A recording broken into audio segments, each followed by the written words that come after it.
भारतीय जनसंघ के संस्थापक श्यामा प्रसाद मुखर्जी की 122वीं जयंती पर भाजपा मुख्यालय दीप कमल चक्कर शिमला में श्रद्धांजलि अर्पित की गई।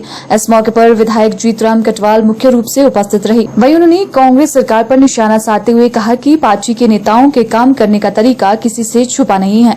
कांग्रेस पार्टी जनता के समक्ष ऐसा मुद्दा लेकर आती है जो जनता को भ्रमित करने वाला होता है। उन्होंने ओपीएस की बात की थी और आने वाले समय में इस बात का पता लग जाएगा। पहली कैबिनेट की बात होती थी, अब 7 महीने होने को जा रहे हैं और अभी तक ओपीएस केवल अधिसूचना मात्र ही है। ऐसा ना हो कि आने वाले समय में कर्मचारियों को इसका नुकसान उठाना पड़े। उन्होंने कहा कि जनता बहुत बुद्धिमान होती है और सजग होती है और जनता का अनादर नहीं होना चाहिए। यह सरकार अनादर की तरफ लगातार बढ़ रही है। लोगों का अनादर करते हुए ये जनता की जन भावनाओं का अनादर कर रहे हैं। ये जो कांग्रेस सरकार का या कांग्रेस पार्टी का एक तरीका है काम करने का, ये किसी से छुपा नहीं है।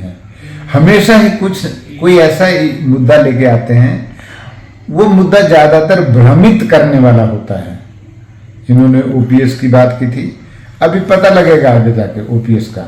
अभी तक तो पहली कैबिनेट की बात होती थी, आज 7 महीने होने जा रहे हैं। अभी तक वो कोई एक अधिसूचना मात्र है और कहीं ऐसा ना हो कि कर्मचारियों को इसके कई नुकसान भी उठाना पड़े।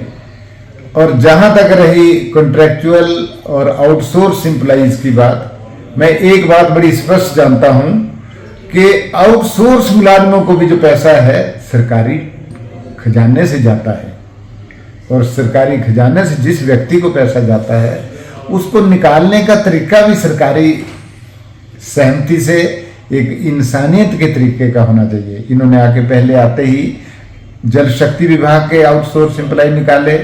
पानी की स्कीमों के ऊपर बहुत मुश्किलें हुई, लोगों को पानी से वंचित होना पड़ा बिना किसी प्रबंध के।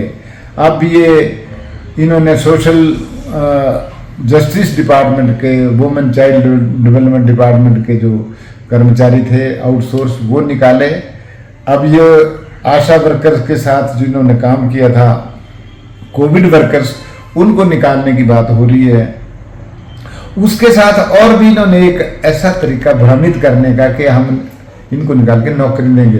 जिनको नौकरियां दे दी थी सरकार ने, भारतीय जनता पार्टी की सरकार ने, उनको निकाल के नौकरियां देने वाला औचित्य क्या है?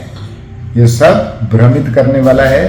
और एक बात मैं बड़े स्पष्ट करना चाहता हूं कि लोग, जनता जो है वो बहुत बुद्धिमान होती है, बहुत सजग होती है और मैं ये मानता हूं कि जनता का अनादर नहीं होना चाहिए।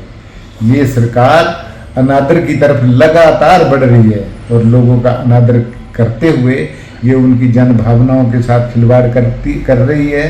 पहले संस्थान बंद कर दिया 800-900, फिर विधानसभा में हंगामा हुआ, हमने मामला उठाया तो शिक्षण संस्थान कुछ बचे।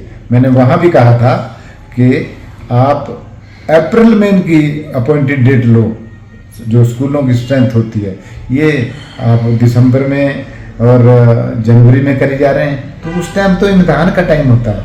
तो इन्होंने गलतियों पर गलतियां करते हैं, लोग देख रहे हैं, इनको इसका खमियाजा भुगतना पड़ना है।